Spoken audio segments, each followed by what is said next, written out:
ये फिल्म है एक ऐसे लड़के की जो अपनी जान बचाने के लिए पहचान छुपाकर एक कॉन्वेंट में जाकर काम करने लगता है। इस कॉन्वेंट की नन जो सिर्फ दिखने में धार्मिक है, असल में उनका मन बहुत ही अजीबोगरीब इच्छाओं से भरा हुआ है। पर उसकी जिंदगी में तब एक अनोखा मोड़ आता है जब उसे वहां की एक नन से प्यार हो जाता है। मगर उस नन की जिंदगी में छुपे होते हैं कुछ ऐसे राज जिनका सामना करने के लिए उस लड़के को बहुत सारे मुश्किलों का सामना करना पड़ता है। तो कहानी की शुरुआत उस समय से होती है जब यूरोप में प्लेग महामारी शुरू हुई थी और चारों तरफ लाखों लोग मर रहे थे।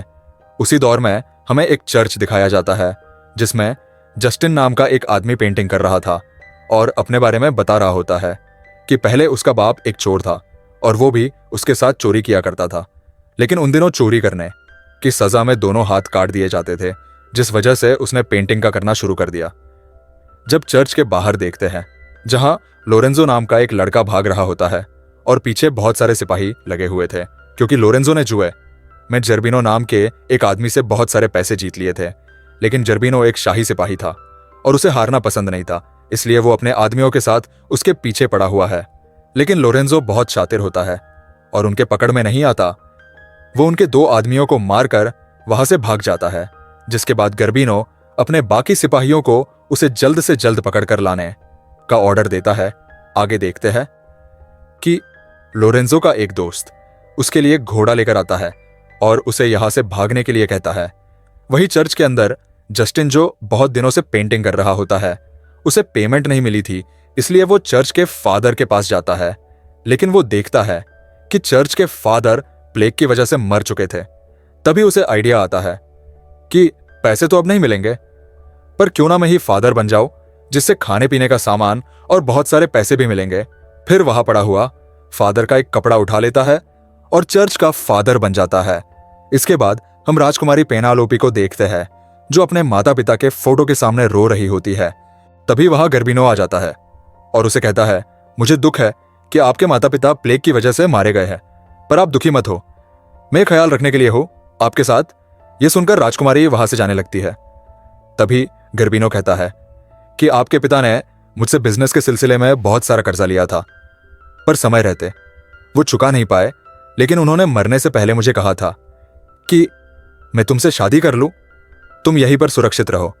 पर पेनालोपी कहती है कि मेरी शादी तो रूस के राजकुमार अलेक्जेंद्रो से तय हो चुकी है, जो एक हफ्ते के अंदर यहां आने वाले हैं, और मैं उन्हीं से शादी करूंगी। जिस पर वो कहता है कि मैं उन्हें संभाल लूंगा, आप चिंता मत करो, लेकिन अगर आप मुझसे शादी नहीं करेंगी तो मेरा सारा उधार आपको चुकाना होगा। इसीलिए आपके पिता ने सोच समझकर ही मुझे आपसे शादी करने के लिए कहा होगा। इस बात पर राजकुमारी मजबूर हो जाती है। असल में जर्बिनो राजकुमारी को हासिल करने के लिए ये सब झूठ बोल रहा था। दूसरी तरफ लोरेंजो को देखते हैं जो उन सिपाहियों से भागते भागते एक जगह पहुंचता है जहां उसे एक आदमी मिलता है जो एक लाश को लेकर जा रहा था। तो लोरेंजो के रास्ता पूछने पर वो बताता है कि यहां से कुछ दूर गांव में एक कॉन्वेंट है जिसमें बहुत सारी एन्युअन रहती है, और इस मरे हुए आदमी को भी मैं वहीं से लेकर आया हूं। ये उस कॉन्वेंट का गार्डनर था। लोरेंजो कहता है, क्या अब मुझे उस गार्डनर की जगह नौकरी मिल सकती है? जिस पर वो कहता है कि इस नौकरी पर सिर्फ किसी गूंगे बहरे को रखा जाता है, तुम्हें यह नौकरी नहीं मिलेगी। अब उस कॉन्वेंट में एक गूंगे बहरे को गार्डन के काम के लिए क्यों रखा जाता है, यह हमें आगे पता चलेगा। इतने में वो सिपाही आ जाने से लोरेंजो कॉन्वेंट की तरफ बढ़ने लगता है। पर कुछ दूर आगे जाने के बाद उसे एक आइडिया आता है जिसमें उन सिपाहियों को चकमा देने के लिए घोड़े को आगे छोड़कर वो एक पेड़ पर चढ़ जाता है और वो सिपाही भी बेवकूफ बनकर आगे चले जाते हैं। लेकिन उनके जाते ही पेड़ की डाल टूटकर वो नीचे गिर जाता है और बेहोश हो जाता है। फिर हम देखते हैं कि वहां पर कुछ नन आती है और लोरेंजो को बेहोश देखकर उसे कॉन्वेंट में ले जाती है, जहां ले जाकर उसे एक टेबल पर लेटा दिया होता है और दो नन उसे अच्छे से देखने लगती है। उन्हें देखकर ऐसा लग रहा था कि वो लोरेंजो को छूने के लिए तड़प रही है। तभी एक नन कहती है कि हमें उसके कपड़े हटाकर देखना चाहिए कि उसे कहीं चोट तो नहीं आई है। तो वो उसकी शर्ट थोड़ा ऊपर करके देखने लगती है, तो उनसे रहा नहीं जाता और वो उसे छूने लगती है। लोरेंजो होश में था, पर वो बेहोशी का नाटक करते हुए इन सब का मजा ले रहा था। फिर उनमें एक नन लोरेंजो को किस करने वाली होती है। तभी वह उन दोनों की मदर आ जाने से वो घबराकर सीधी खड़ी हो जाती है और अपनी मदर से कहती है कि ये लड़का अभी भी जीवित है और हमें पूरा यकीन है कि गॉड ने हमारे लिए इस लड़के को भेजा है। फिर मदर लोरेंजो से इशारे से पूछती है, क्या तुम सुन और बोल सकते हो? लोरेंजो को पहले से ही सब कुछ पता था, इसलिए वो नन को ना में जवाब देता है ताकि गूंगा बहरा होने की वजह से उसे नौकरी मिल जाए। मदर ये जानकर बहुत खुश होती है और कहती है, सच में गॉड ने इसे हमारे लिए भेजा है। फिर दोनों नन से कहती है, इसे ले जाकर अच्छे से नहलाओ और खाना खिलाओ। इसके बाद लोरेंजो को नहाने के लिए टब में पानी दिया जाता है और यहां हमें पता चलता है कि एक गूंगे बहरे को ये लोग काम पर क्यों रखते हैं, क्योंकि सारी नन उसके साथ जो भी करेंगी वो कुछ कह नहीं पाएगा और ना ही किसी के पूछने पर कुछ जवाब दे पाएगा। और ये बात लोरेंजो भी पूरी तरह से समझ चुका था। दूसरी तरफ देखते हैं कि गर्बिनो की वजह से पेनालोपी परेशान हो चुकी थी, इसलिए वो अपनी सहेलियों से मदद मांगने के लिए उन्हें चर्च पर बुलाती है। उसकी दो सहेलियां होती है, एलिसा और सिमोना, और उनके बॉयफ्रेंड भी होते हैं, बोरिस और विनाडो नाम से।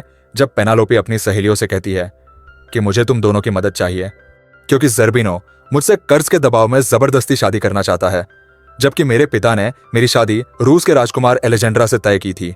इतने में वहां जर्बिनो आ जाता है और उनसे पूछता है कि यहां क्या चल रहा है। यहां किसी को प्रार्थना करने की जरूरत नहीं है, सब अपने अपने घर चले जाओ। इसके बाद वो बोरिस और विनाडो को तलवार से डराता है और उनकी गर्लफ्रेंड्स को वहां से ले जाने के लिए कहता है। उसी वक्त ऊपर से पेंटर जस्टिन आवाज देता है और कहता है, यहां कोई खून खराबा नहीं होगा, मैं इस चर्च का फादर हूं और ये गॉड का घर है, इसलिए तुम सब लोग यहां से निकल जाओ। फादर की बात सुनकर वो लोग चले जाते हैं। आगे देखते हैं कि पेनालोपी की सहेलियां जर्बिनो से छुपकर पेनालोपी को कहीं दूर ले जाने का डिसाइड करती है ताकि राजकुमार के आने से पहले पेनालोपी सुरक्षित रहे। वो फैसला करते हैं कि पेनालोपी को लेकर दूसरे गांव जाएंगे जहां उसका एक और महल है और वहीं इन दोनों की शादी होगी। लेकिन राजकुमार के आने से पहले वो पास के एक कॉन्वेंट में रहेगी। इसके साथ ही वो चर्च के फादर जस्टिन को भी साथ ले लेते हैं ताकि वो इन दोनों की शादी करवा सके। वो फैसला करते हैं कि पेनालोपी को पहले वहां भेज देंगे और अगले दिन बाकी सब फादर को साथ लेकर महल की ओर निकलेंगे। अगले सीन में पेनालोपी को घोड़ा गाड़ी से उसे कॉन्वेंट में पहुंचा दिया जाता है और ये वही कॉन्वेंट है जहां लोरेंजो रहता है। पेनालोपी के कॉन्वेंट में पहुंचने के बाद वहां की दो एनियोन आकर उसे अपने जैसे कपड़े पहनाने लगती है। तभी पेनालोपी की नजर लोरेंजो पर पड़ती है और वो पूछती है कि ये लड़का कौन है।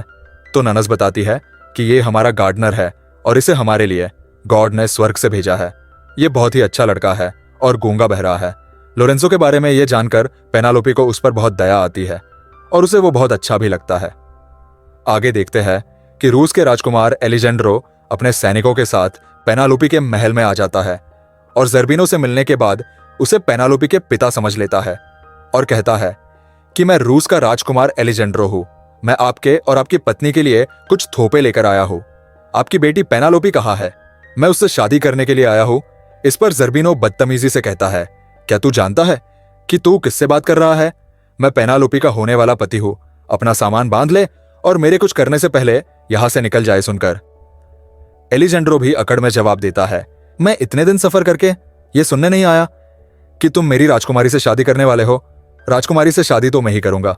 महल से बाहर आने के बाद एलिजेंड्रो को पेनालोपी का एक खास आदमी मिल जाता है जो उसे कुछ देकर कहता है, इसमें सब कुछ लिखा है कि आपकी शादी एक दूसरे महल में पेनालोपी के साथ होगी। अभी राजकुमारी पास के गांव के एक कॉन्वेंट में छिपी हुई है जहां वो आपके आने का इंतजार कर रही है। इसके बाद एलिजेंड्रो अपने लोगों के साथ उस गांव की तरफ निकल पड़ता है।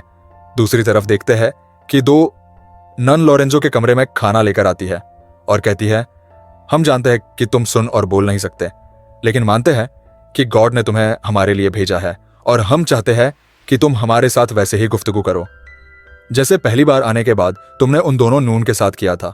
इस पर लोरेंजो भी उनके साथ गुफ्तगू करने के लिए मान जाता है। उधर एलिसा और सिमोना अपने बॉयफ्रेंड और बाकी सबको लेकर जंगल के रास्ते महल की तरफ आ रहे होते हैं, पर रास्ते में जब उनकी बग्घी आगे निकल जाती है तो पीछे से दो लड़कियां आकर बोरिस और विनाडो को इशारों में बुलाने लगती है। उन्हें लगता है कि ये गांव की लड़कियां होंगी, तो दोनों उनके पीछे पीछे चले जाते हैं। फिर देखते हैं कि वो लड़कियां उन्हें एक तबेले में ले जाती है और कहती है कि हमारे पास गाय है, तुम चाहो तो ताजा दूध निकाल पी सकते हो। अगर तुम्हें दूध निकालना नहीं आता तो हम तुम्हें सिखा देंगे। इसके बाद वो दोनों लड़कियां उन्हें दूध निकालना सीखने लगती है। जिससे बोरिस और विनाडो को भी मजा आने लगता है। और ऐसा करते हुए धीरे धीरे दोनों उन पर चढ़ जाती है और अच्छे से उन्हें दूध पिलाना शुरू कर देती है। इतने में सिमोना वहां पहुंच जाती है और उनकी हरकतें देखकर उन्हें डांटते हुए यहां से ले जाती है। वहीं कॉन्वेंट में शाम होने से पहले लोरेंजो को 2 ननस आकर अच्छे से नहलाती है, जिसके बाद वह उसे मदर नन के कमरे में रात का डिनर करने के लिए है। पेनालोपी उसे ले जाते हुए देख लेती है और अब तक समझ चुकी थी कि यहाँ क्या चल रहा है, पर यह देखकर उसे जलन होने लगती है क्योंकि वो धीरे धीरे लोरेंजो को पसंद करने लगी थी। अगले दिन गार्डन में कुछ देर काम करने के बाद लोरेंजो अपने कमरे में आता है और धीमी आवाज में गाना गुनगुनाने लगता है।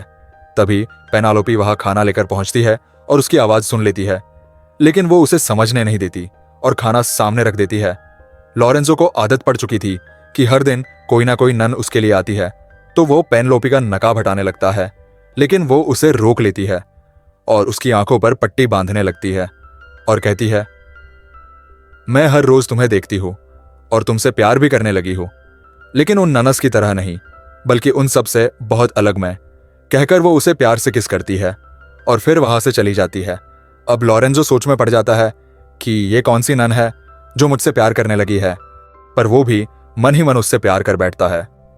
दूसरी तरफ पेनालोपी के दोस्तों को देखते हैं जो रास्ते में एक जगह रेस्ट कर रहे थे। जस्टिन कहता है कि मैं जंगल के रास्ते वहां पहुंच जाऊंगा, तुम लोग गाड़ी और सामान लेकर से होते हुए पहुंच जाना।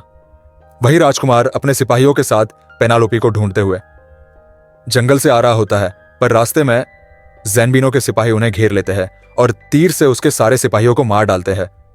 लेकिन राजकुमार जैसे तैसे करके उनसे बचते हुए वहां से भागने में कामयाब हो जाता है और काफी दूर आगे जाने के बाद एक तालाब के पास रुकता है और यही कहीं रास्ते में पेनालोपी के दोस्त भी होते हैं। इस तालाब में पेनालोपी एक सहेली एलिसा नहा रही होती है और तालाब में पानी पीते समय राजकुमार उसे देखकर पूछता है, तुम कौन हो? एलिसा कहती है, मैं एक दुल्हन हूं जो अपने दूल्हे का इंतजार कर रही है। राजकुमार कहता है, मैं यहाँ की राजकुमारी पेनालोपी से शादी करने आया हूं। मैंने उसे कभी नहीं देखा, पर उससे बहुत प्यार करता हूं और उसी से शादी करूंगा। यह सुनकर एलिशा कहती है कि मैं पेनालोपी हूं और तुम मुझे ही ढूंढ रहे हो। इसके बाद वो राजकुमार के पास जाती है और उससे चिपकने लगती है और राजकुमार भी बात मान जाता है और वही दोनों एक दूसरे को किस करने लगते हैं। आगे देखते हैं कि 1 हफ्ता पूरा होने पर पेनालोपी अब उस महल में जाने वाली थी जहां राजकुमार से उसकी शादी होगी, पर वो पहले मदर के पास जाती है और उसे सब कुछ बता देती है कि लोरेंजो गूंगा बह रहा नहीं है, क्योंकि कल मैंने सुना कि वो गार्डन वाले घर में गाना गा रहा था।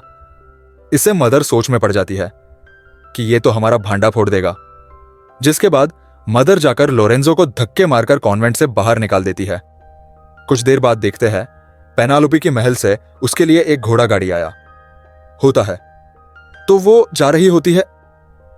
लोरेंजो उसे देखकर पूछता है कि तुम कहां जा रही हो? क्या तुम मुझे भी अपने साथ लेकर जा सकती हो? दरअसल लोरेंजो पेनालोपी को एक राजकुमारी की तरह जानता है, क्योंकि वो भी उसी शहर से है, लेकिन पेनालोपी यहां नन बनकर रह रही थी।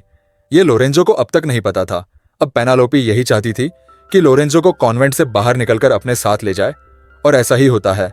वो लोरेंजो को लेकर वहां से निकल जाती है।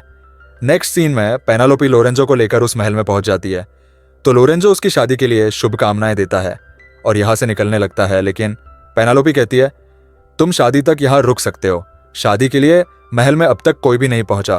तो वो मान जाता है। अब महल के अंदर दोनों एक दूसरे से बातें कर रहे होते हैं और बातों बातों में पेनालोपी लोरेंजो से शादी के बारे में पूछती है, तो वो कहता है कि मैं उसी से शादी करूंगा जिसने मेरे साथ पहली बार किस की थी। वो एक नन की तरह मेरे पास आई थी, पर मैं उसे देख नहीं पाया, लेकिन कुछ भी हो मैं उसी से ही शादी करूंगा क्योंकि मैं उससे प्यार करता हूं। मैं ये सुनकर पेनालोपी और भी खुश हो जाती है, क्योंकि उसे पता है कि उसे किस करने वाली वो खुद ही थी और वो भी उससे बहुत प्यार करने लगी है। अब बात करते करते दोनों गार्डन में जाते हैं, जहां पेनालोपी कहती है, तुम उसे कैसे पहचानोगे? उसने तो तुम्हें सिर्फ किस किया था। लोरेंजो कहता है, मुझे यकीन है कि मेरी किस्मत उसे एक दिन मेरे सामने जरूर ले आएगी। जिसके बाद वो उसकी करीब जाती है और कहती है कि तुम अपनी आंखें बंद करके मुझे किस करके क्यों नहीं देखते? शायद वो एहसास तुम्हें मिल जाए जो उस लड़की में थी। पेनालोपी उसे याद दिलाना चाहती थी कि उसे किस करने वाली लड़की वो खुद थी, लेकिन जैसे ही दोनों किस करने वाले थे, तभी जर्बिनो बिनो अपने आदमियों के साथ वहां पहुंच जाता है, जिसे देखकर पेनालोपी डर जाती है और लोरेंजो को यहां से चले जाने के लिए कहती है। लेकिन लोरेंजो तो पहले से ही जर्बिनो को जानता था। वो उसका सामना करने आता है और दोनों में लड़ाई शुरू हो जाती है। लेकिन यहां पे जर्बिनो उस पर भारी पड़ने लगता है और उसे मारने वाला होता है। तभी पेनालोपी बीच में आ जाती है और जर्बिनो से कहती है, अगर तुम इसे मारोगे तो मैं तुमसे कभी भी शादी नहीं करूंगी। यह सुनकर लोरेंजो चौंक जाता है और पूछता है, तुम इस बुढ़े से शादी करने वाली हो और क्या यही तुम्हारा राजकुमार है? इस पर पेनालोपी कुछ भी कह नहीं पाती, जिसके बाद जर्बिनो लोरेंजो को ले जाकर कैद खाने में बंद कर देता है। फिर अगले दिन हम देखते हैं कि पेनालोपी और जर्बिनो बातें करने लगते हैं, जहां पेनालोपी कहती है कि अगर तुम्हें मुझसे शादी करनी है तो लोरेंजो को छोड़ देना होगा। लेकिन लोरेंजो नहीं मानता, जिस पर वो कहती है, अगर तुमने उसे आजाद नहीं किया तो मैं इस कुएं में कूद कर मर जाऊंगी। जिससे जर्बिनो मान जाता है और लोरेंजो की आजाद करा देता है। फिर आगे देखते हैं कि जस्टिन फादर बनकर प्लान के मुताबिक राजकुमारी की शादी कराने के लिए महल में पहुंच जाता है। तो शादी से पहले दूल्हा दुल्हन की कन्फेशन होती है, जिसमें राजकुमारी फादर से कहती है कि मेरी शादी जबरदस्ती हो रही है और मैं लोरेंजो से प्यार करती हूं और उसी से ही शादी करना चाहती हूं। और फादर को कुछ सोने के सिक्के देकर प्लान बनाती है और कहती है, लोरेंजो को नहीं पता कि मैं ही उसका प्यार हूं, लेकिन मुझे यकीन है कि वो मुझे फिर से बचाने जरूर आएगा और राजकुमार भी यहां आते ही होंगे, इसलिए उनके आने तक कैसे भी करके शादी में लेट कर देना। दूसरी तरफ जर्बिनो के दो आदमी लोरेंजो को कैद से निकालने के बाद जंगल के रास्ते दूर ले जा रहे होते हैं और एक जगह ले जाने के बाद उसे पीछे से मारने वाले थे। लेकिन उससे पहले लोरेंजो दोनों को पंच मारकर बेहोश कर देता है। इतने में घोड़ा लेकर राजकुमार वहां पहुंचता है और लोरेंजो से पूछता है, राजकुमारी के महल कहां पर है? तो वो रास्ता बताकर पूछता है कि तुम महल क्यों ढूंढ रहे हो? तो वो कहता है, मुझे पेनालोपी को बचाना है। ये कहकर वो जाने लगता है।